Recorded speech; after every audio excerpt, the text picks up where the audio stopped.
There we are. So everyone should have a little link to say that's okay on your screen. Completely delighted to be welcoming 3 type gurus from across the globe to be starting off BAPT's conference this year. So this keynote session is called Type Journeys from First Steps to Deep Dives. And we have Angelina Bennet, we have Gareth English, and we have Rob Toomey. So Angelina is Dr. Angelina, Gareth, chartered occupational psychologist, and Rob Toomey, who needs no introduction at all, as he runs Type Coach in the US and is, I think, probably familiar to all of us. And we are absolutely delighted to have the 3 of you here. So thank you, and really looking forward to your session. So I will hand over to you now. Okay, thank you, Sarah. So you've done half of my work for me. Gareth, can you start sharing the slides, please? Thank you.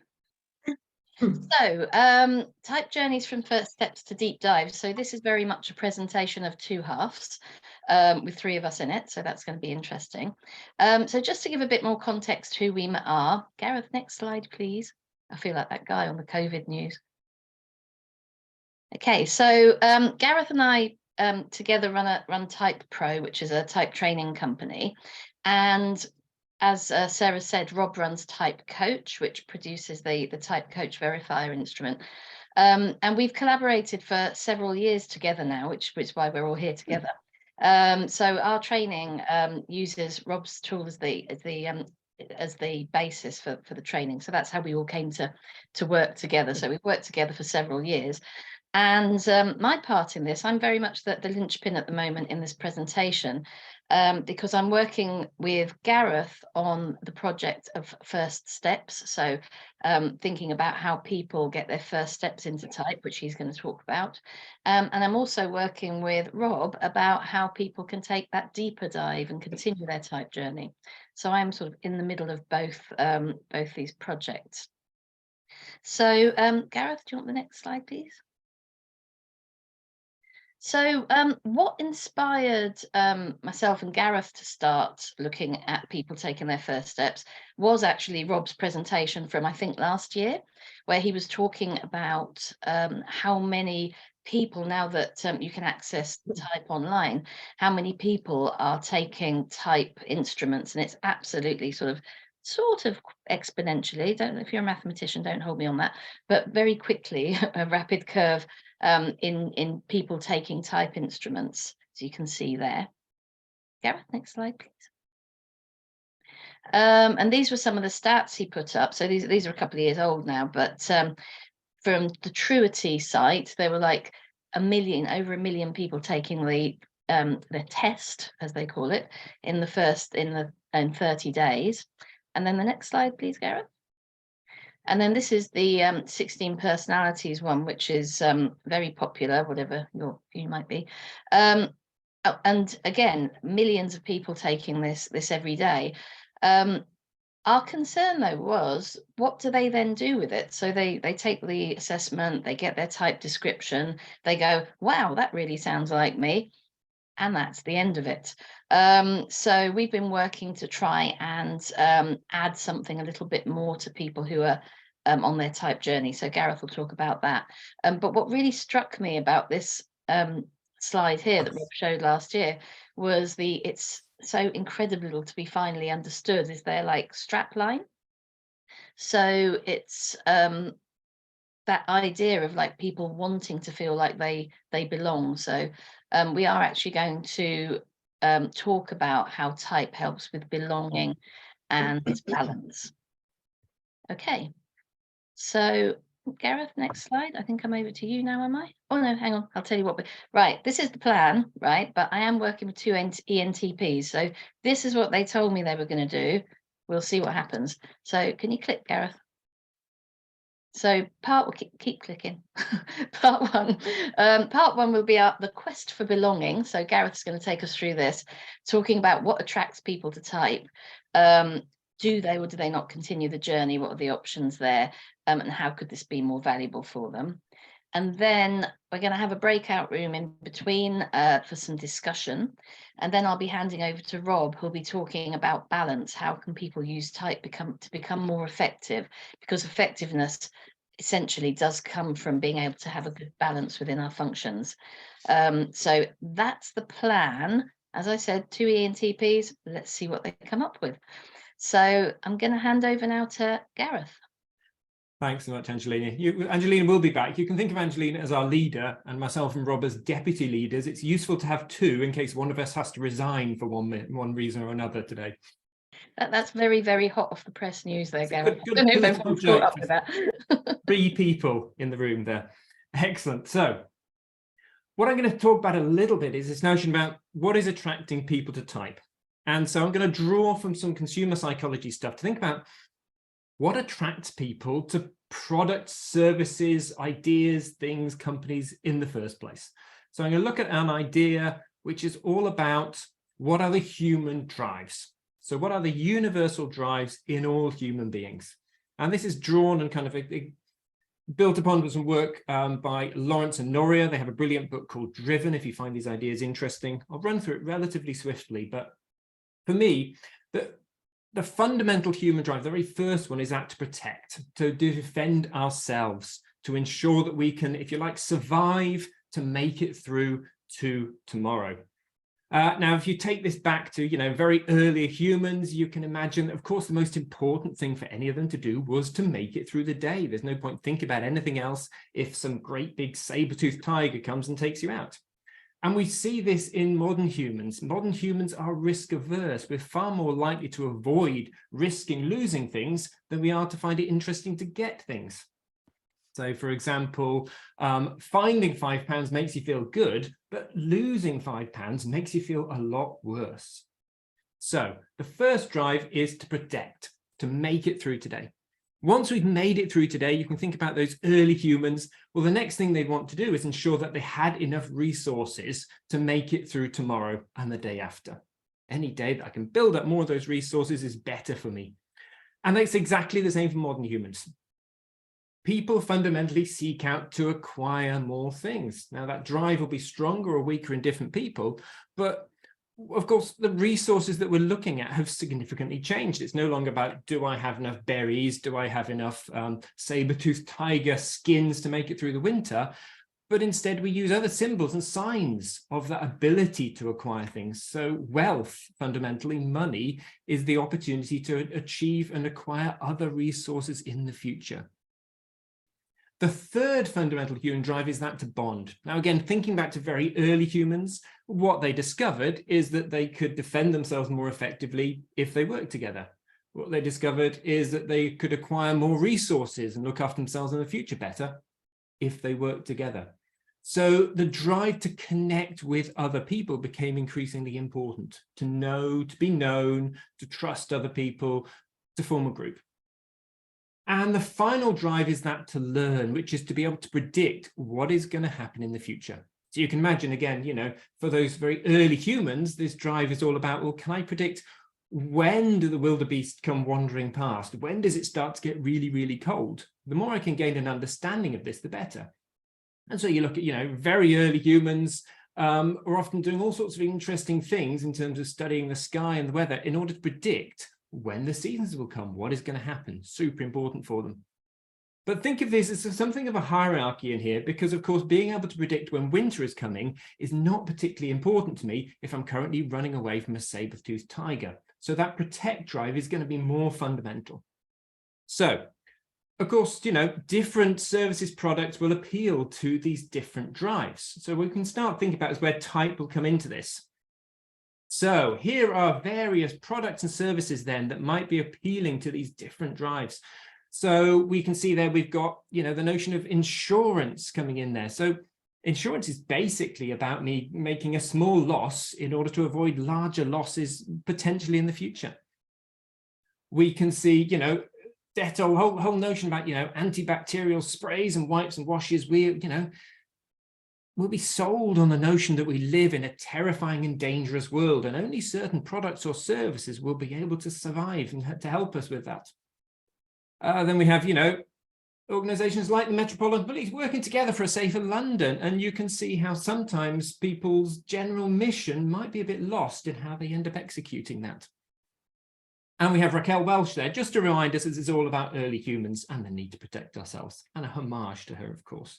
And we've got Volvo there. Certain brands, even within the car industry, will focus on the importance of safety, protecting what you currently have. And then there's the acquire drive. All of these luxe brands are all about signaling wealth to other people, signaling the ability to acquire whatever resources you would like. And so these different brands will have different ways of signaling to the right people what it is, your ability to acquire whatever it is that you might need, those resources. And then the bond drive. This is about forming connections, communities with other people. So I've got the Apple symbol in there, you know, people with Apple technology will talk about how it's, you know, it's something different. Owning an Apple, you know, a MacBook will mean that when you're sitting in a coffee shop looking at other people with MacBooks, you've got a connection with that person that you didn't have previously. We've got MG, and there's certain car brands. People talk about that with BMW's Mini brand as well. Just form a connection with other users.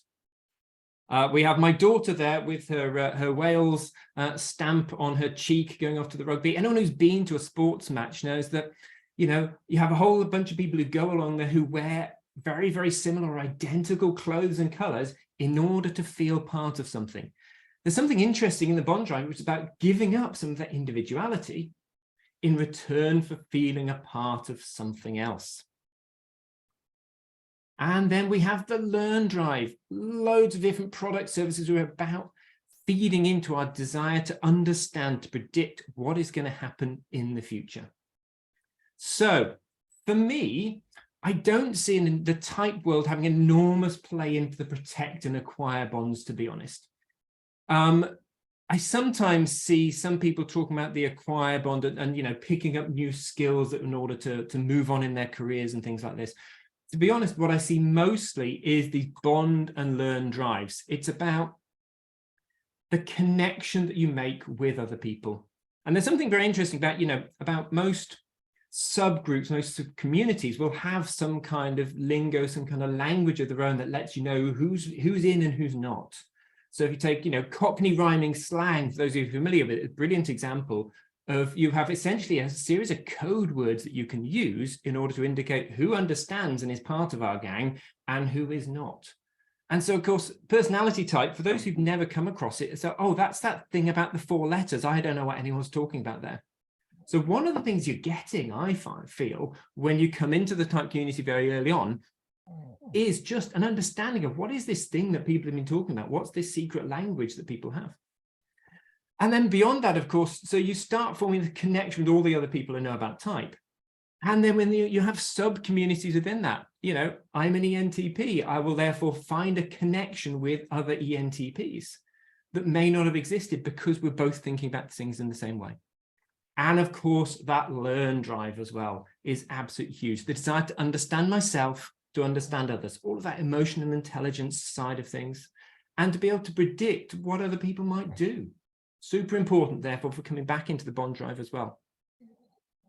So this, for me, is really important for us to think about because it's about why are people coming to us in the first place? Why are people interested in type? What fundamental need is it fulfilling in them? What emotions do they want to feel? And therefore, we can support them in feeling.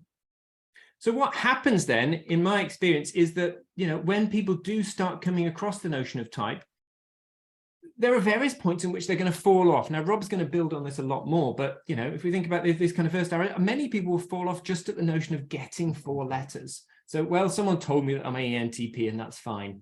Or, you know, I read this report and that's it. I must know all about it. Some people will start to know a bit more about others and then fall off. Some people will make the step of actually doing things differently before they start falling off. But at some point, we all fall off. And what's interesting, I think, is what are people's reactions and understanding about how much they know about type, given where they fall off.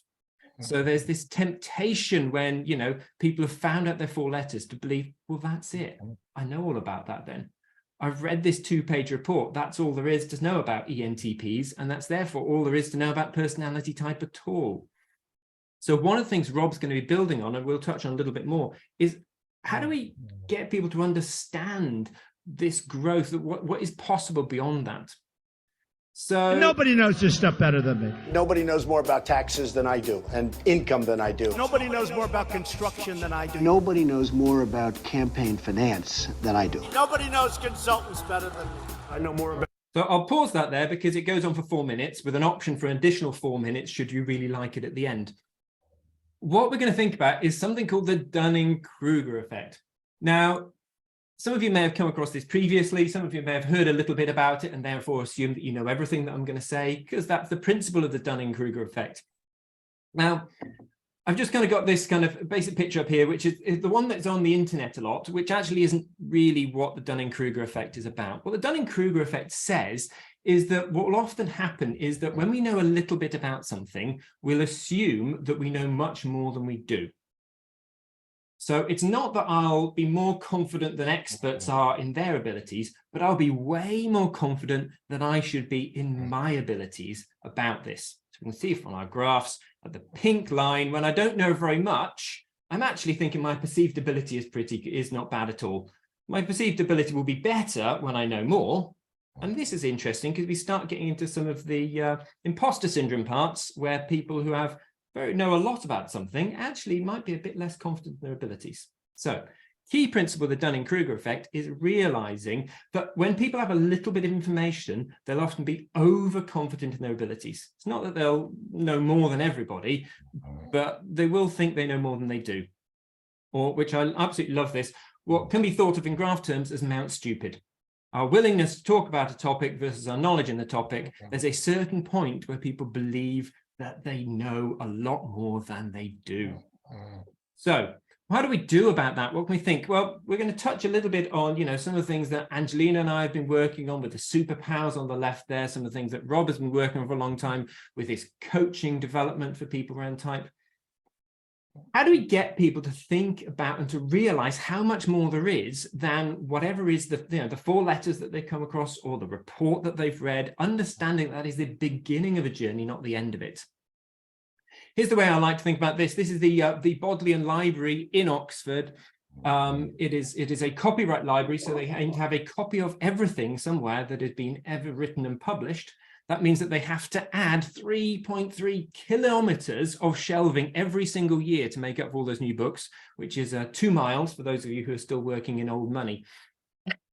And this kind of brings me back to a fantastic quote here by Umberto Eco. Indeed, the more you know, the larger the rows of unread books. Let us call this collection of unread books an anti-library. So one of the things that we're thinking about and we want to encourage our clients to think about is the anti-library. It's the unread library. It's the unencountered knowledge. And what you tend to find is as people know more, the surface of our knowledge expands. And therefore we come across even more things that we don't yet know.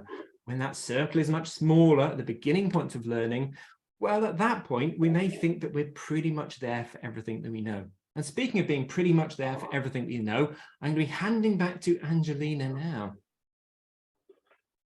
Okay, thank you, Gareth. So we, as Gareth said, we've been trying to help people realise there is more to this than getting your 4-letter report, because the beauty of type, as you all know, because you're all still here, is actually applying it and continuing to learn it and seeing all the nuances and watching it develop and change over time. And you can get quite far with the self-directed learning. So this is what me and Gareth have been doing is providing things for people to self-direct their learning. But if you can flick onto the next slide, Gareth. But something else I've been doing with it is taking it to live sessions afterwards. So this is a session I did recently at Westminster Business School. And the amount of added value people get when, they all had their reports beforehand, they'd all had a look at the stuff, thought they knew what they were doing and like, do we have to go through this? And look at them having a great time. The amount of added value they got because they actually talked about how they've seen this in their group sessions, how they've worked together, where conflict points were and things like that. So never underestimate that. Well, I'm sure I don't need to tell you this. Don't underestimate the value of a live session. Okay, so with that, Gareth, if you can move to the next slide. We're going to have a breakout room now discussion to give you a chance to talk about your experiences of this. Can you click, please, for the thingies? That's it. So there's two questions. We're going to put you in groups of 3 because obviously time's short. We've only got an hour for the whole presentation. So we put 3 of you in a group, and the questions are, Sarah, are you able to mute that that window? Because I can't do it from here. I tried earlier. Well, the questions are, what brought you to type in the first place? So what was your basic drive? Was it an accident like it was for me? I could say that about most things in my life. Or was it something you actively heard about and wanted to pursue? And what's kept you here? And then also, what's your experience of how other people use type? So your clients, have you heard that? Yes, we've done Myers-Briggs. We did a half-day session once. What else have you got in your bag? Type of thing. So I'll quickly pause. Are there any questions before we go into the breakout rooms? No? Okay. So Sarah, is it you who's opening the breakout rooms? Yeah. Yep. Done that just now. Great. So, okay.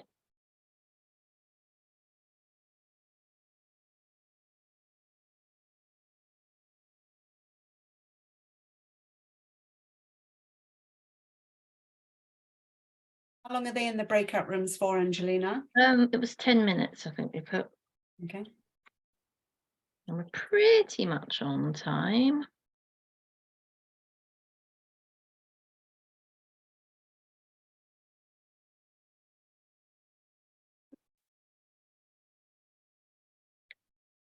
Oh.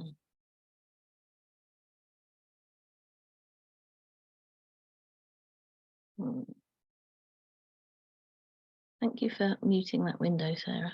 Yeah, I couldn't hear it actually, so otherwise I'll just think most people are joined, are they? Yep. Or are joining? I'll stop recording.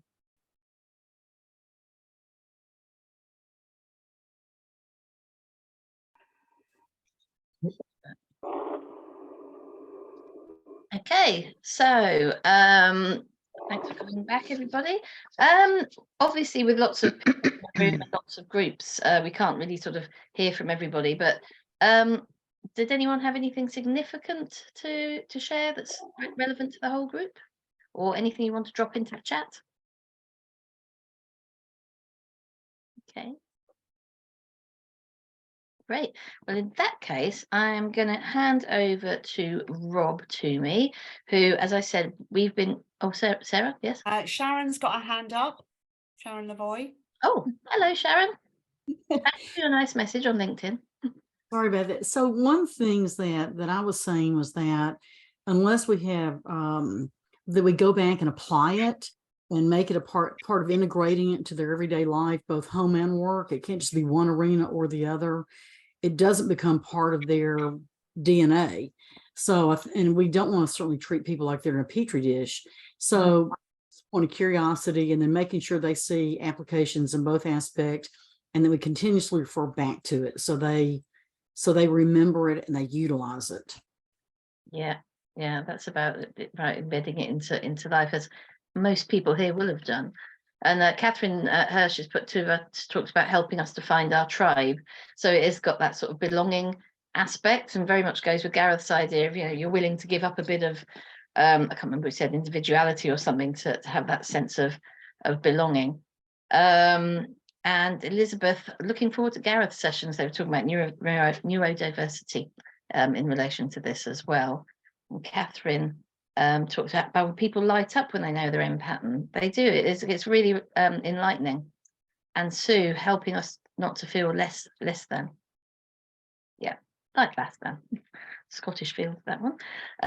So without further ado, I will hand over to Rob, who, as I said, we've been working on the deeper dives aspects of this together, talking for a few years about how we can keep people, how we can work with people who have done that first part of type. So I will be quiet now and hand over to lovely Rob Toomey. Thank you, Angelina. And it's a real pleasure to be back with BAPT here today. So thank you, Sarah, for involving me in the process. And it's been an absolute delight working with Angelina and Gareth, as always. So I had a few things. So, one of the very cool things about introducing this topic, I think about belonging all the time. And I think it's a really cool moment for us as a community of practitioners to reflect on what it is that we bring that's valuable into the world. And so I think that getting people into that sort of place of balance and then driving them forward towards that notion of belonging is one of the most sort of fundamental things that we can offer. So I love that. I think the other piece for me that I was reflecting on in preparation for the conference is how much a sense of belonging I've gotten from the type community. So thank you all for that sense of belonging. There's something special about, opening up and saying, yes, I'm a personality type nerd, and having people around me say, it's okay, so am I, right? So I think, a lot of us here today are, making those connections through our shared interest in this topic, and it does produce that sense of belonging and acceptance. So to Gareth's point, I love the library, right? And this notion of, an infinite learning journey, right? The more I learn about personality type, the more I appreciate how much more there is to learn. And in particular, this sort of link between personality and culture, which I find infinitely fascinating. Seeing pieces that sort of touch on what the experience of a German person living in Korea might be. I'm just so fascinated by what experience looks like. So I thought I'd start with a couple of my own sort of personal definitions of balance and belonging. So, and I think, this touches on the value that we can bring into the world from a practitioner perspective. So, when we think about balance from a psychological type perspective, it's being aware of your own functions, knowing and using those to their fullest extent, and having that satisfaction of being really good at something that's natural to who you are. However, I don't think that's balanced until you get to the other part, which is, recognizing the other parts of our personality from a psychological perspective, knowing what they are, knowing how to use them, recognizing the value that they can offer. And this is one of those places where, we've got a lifetime's worth of learning to figure that out, listening to what our body is saying in terms of what it needs at that particular moment. And although that may not be my preferred function, it's what my body's asking for at that particular moment. I don't think we generally consider an ENTP who only does the E, the N, the T, and the P to be a balanced person, right? It's usually someone who's aware of the value of the non-preferred. So if we flip that around, if we think of a dominant sensing type as someone who's able to recognize and appreciate the importance of getting into the intuitive mindset, it may not be something that they naturally are drawn towards or find energizing, but something that they find valuable when they do it. And that's, when I think about balanced people, I think of someone who's, capable of moving through those different functions depending on what the situation requires. What is belonging now? I mean, this is, just 5 seconds on what's belonging. It's an easy question to answer, right? So I was thinking about this from a type perspective, and I really do believe it's a powerful part of the process. So I was breaking it down into 3 pieces. So the first part being self-acceptance. So, while we think of belonging as, being part of something, I don't think we can actually do that effectively without first accepting who we are. And I was thinking about some of the people that I've coached over the years where, they were trying to fit into a community that wasn't really embracing of their natural personality. So you can think about an ESFJ who's working very hard in the world of finance and isn't being recognized for all the wonderful things that she brings to the table from a interpersonal communication, collaboration, relationship building perspective. And so seeking to find belonging in that environment was very challenging for her. And that's what she reported, was a sense of, frustration or turbulence or sort of disconnect or dissonance, that this community wasn't saying, yes, we love exactly who you are. So step 1 was for her, and I think most of us here on today's call, reflecting on who it is that we actually are, and then owning that piece, and then starting to share that with the world, right? So the sharing of the real self, or that sort of natural self, is a leap of faith for many people. And I think when we talk as a community about the value of a psychological type, many people talk about that moment where they realize, wow, it's okay to be who I am. And then when I start to offer my perspective, I'm putting myself out there at risk. So then the final piece of the puzzle is finding your tribe, as I saw in the chat, right? So people who accept, embrace, and encourage that natural version of yourself. And again, it's not just the E, the N, the T, and the P, if that's what you happen to be, that you're not just looking for reinforcement there, but at a minimum, you want people who, are in the professional context, encouraging your perspective. They want to hear it. They're not just sort of putting up with it, but they're saying, what does Rob have to say on this? What does Sarah have to say on this? And on a personal level, it's finding people who laugh at your jokes and encourage your style to emerge, and are encouraging you to do more of the things that you naturally bring to the table. And I believe that that belonging piece is one of the biggest missing sort of pieces in the sort of global puzzle right now. So much of the violence, unrest, et cetera, I think is stemming from a lack of belonging. People are not feeling that acceptance, not feeling encouraged to be who they are. And it's manifesting in lots of really ugly ways. So from a road mapping perspective, how do we get people that we're bringing into this world of personality type to move on through the journey?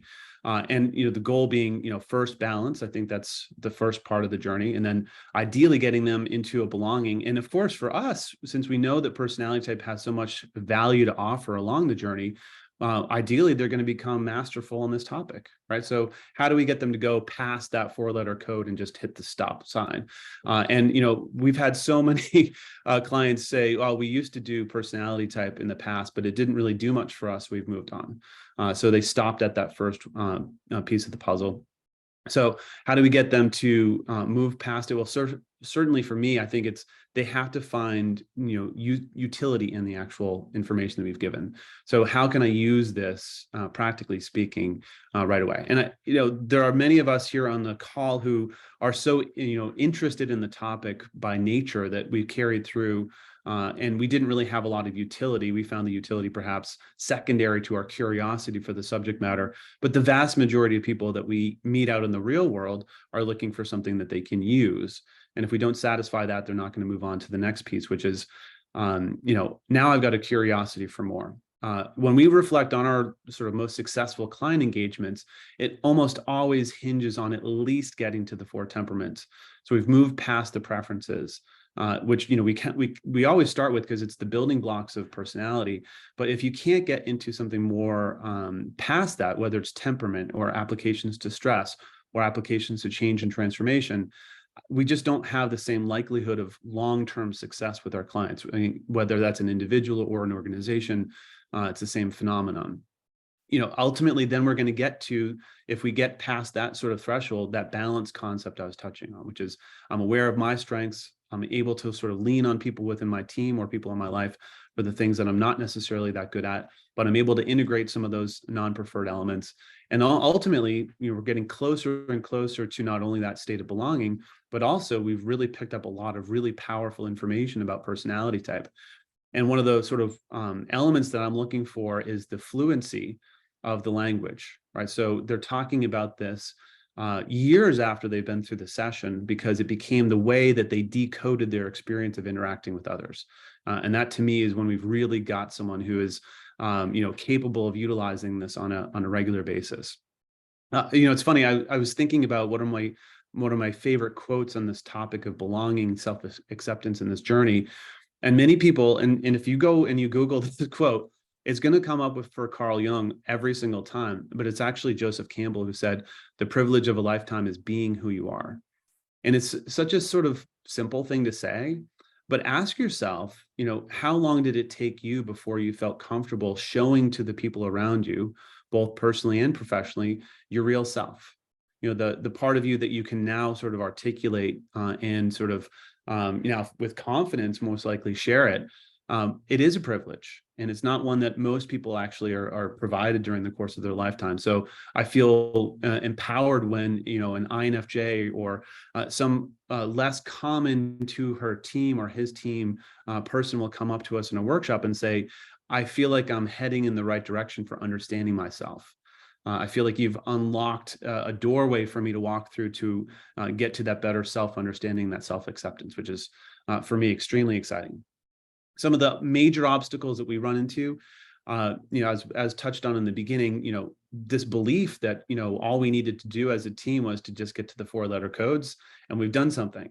So, like it's amazing. Well, we've done that. I'm like, well, what did you do with it? Well, we did, an hour. How many clients are asking for a 90-minute session, and that's the full appetite they have, with the expectation that somehow that's magically going to enable the whole team to suddenly communicate and collaborate, right?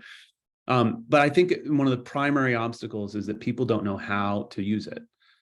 It's the how part that's really difficult for most people to extrapolate from. Even a very well-written report, they're sitting there saying, okay, so, but like, how do I deal with people who are different from me? Where's the manual on dealing with these people? Or if it's a growth thing, how do I go against my own preferences and grow in that area? And a lot of people don't know where to begin. They may even actually have a lot of urgency. You'll hear urgency from your clients saying, I want to improve, I want to grow, but I don't know how. So I think for us as a community, we need to speak to the how if they're going to actually get there. And then, of course, as Gareth was touching on the Dunning-Kruger piece, right? This overconfidence. We recently had a group of senior executives go through our stress program. And our stress program it's not light reading. It's fairly intense. And we're getting into, sharing of some of the more challenging or sort of upsetting moments in one's professional life. And 2 people out of 15 said it was too basic from their own perspective. And that felt very Dunning-Kruger to me, because we've got practitioners saying that material is pushing them in their own understanding of it. So you're going to run into that notion. Could you imagine if you actually had Trump on one of your workshops, right? He'd be trying to tell you what he knew about the topic. So some of the accelerators that we've seen over the years, just to touch on these real quick. So as I mentioned, getting into temperament, stress, some of the more advanced materials, and getting people to understand there's a lot more to it than simply the preferences. I love the moment on a lengthier learning journey. So when we got 6, 9, or 12 months with a client group, when they're sitting there saying, so you actually think that? Like that's what you think.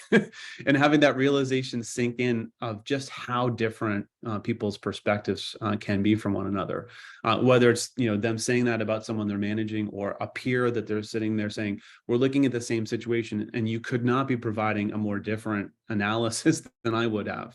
That fundamental difference is very powerful when you see it. I do think there's a huge opportunity for technology to step in and provide a bridge between live sessions, as Angelina was touching on, and emphasizing the practical applications is, in my book, a necessity. So I thought I'd share. So this has been an evolution for our team over at TypeCoach, which is moving more and more, especially enabled by the pandemic, to smaller bite-sized learning segments spread out over much longer learning journey. So we're constantly in battle with our clients to move them past that 90-minute, we've been there, done that piece, to what does a 6, 9, or 12-month long engagement look like? And that's a challenge to our community to come up with the practical elements we can apply on each of the stages of that learning journey. So for us, we're starting with the preferences, give them a few weeks, even a couple months in between that, and a temperament session. And again, the temperament session isn't this an amazing theory? It's, okay, how do I deal with someone who's a very different temperament than me? And if we don't get into that how, they're not going to advance. At that point, we're going to hit them with text messages, giving them a 1 or 2 minute long challenge per day to sort of keep it alive, keep it fresh. Then we're going to bring them back, usually for stress. We think that's a really great next step on the learning journey. Them starting to think about not only their own stress response, but how I can help manage the stress in others, looking for those early warning signals. Innovation, change, conflict, motivation. The idea is to have 90-minute segments spread out during the course of a multi-month learning experience. And the goal for them is solving real world problems. And behind the scenes, it's that sense of belonging. It's that sense of balance. The most powerful moments for us are when people come in and say, I had a very different interaction with my daughter last week because I've been able to integrate some of the elements of personality, and I'm producing, I think, a better environment for her in light of who I think she is. That's the magic, right? Touching on one of the things that Sarah said at the outset, I want to see these concepts taking root in different aspects of the person's life, not just in one particular context, whether it's professionally, whatever. And honestly, the personal application piece is really powerful when you start to see people applying it to their spouse, to their kids, and so on. Finally, if we're successful, some of the ways that we know that are when they ask us for recommendations for additional reading. If we started out on the first stage of the learning journey saying, you should really read Yves Deleunis's, survival games book, I don't think they're ready for that. But when later on they're describing a challenge about, type development, we're going to send them Shadows of Type and say, you need to read this. Jane Kesey's only had, I think she's only got 23 books. So you have to pick which one is most relevant for the client. But the signal for us is that their curiosity is now there. They're ready to go deeper. So anyways, Angelina, back over to you. Yeah, well, Rob, your bit about the practicality and the applications sparked a bit of chat going on. So, and it's Jane Kesey herself saying that in working with educators, it's absolutely essential to introduce the applications early on, or you lose them. And other people sort of supporting that idea. And the fact that, and I'm massively guilty of this, being an INTJ, as type practitioners, a lot of us tend to have preferences for intuition, so we sort of quite like the theoretical and the abstract stuff, and and it's that remembering the practical application that's essential. So so there's a fair few comments coming through in the chat about that. If you have any response to that, Rob. I mean, if we as a community can focus more on the practicalities, the more valuable we become, and the more likely we are to engage with that, mass of hundreds of millions of people who have passing curiosity. So, when I'm talking to practitioners, I'm saying, how can we extend the journey for these participants so that they're not just getting this sort of initial curiosity and then it fades. So, ask yourself, what is the thing that I'm asking my client to do tomorrow differently than they did yesterday in light of the information that I gave them? I do believe that, it's funny because we in the community will say that, in particular, the sensing types need that. But I think the curiosity for the intuitives is only going to last so long if they're busy and they just get sort of caught back up in whatever work they're doing. So it is a universal requirement, I think, for them to have the practical, here's what I can do with this tomorrow kind of thing. Yeah. Okay. And then there's some more comments in the chat that the aha moments are the ones that tend to have the most impact on relationships. When somebody's telling the story about the conflict they had with their boss and something, and then you talk about thinking, feeling, and they're like, that's it. So yeah, they have the biggest impact. And myself and Robert are also looking at how we can help individuals look at their own personality to get that balance. Where might they be out of balance that's impacting their effectiveness? So we've been working on that on an individual basis as well. So we've got 5 minutes or so for any questions that people might have. So feel free to unmute or pop it in the chat. I'm just liking the S's, finding their community and being seen right now here. Yay! No, where are you all? No, it's actually great because I went through years and years of training people in type, and it was very, very rare that we had anyone with sensing preference in the room. That having been said, I think a lot of the time the extroverted sensors would report as intuitive. So I think there were more around than we gave credit for.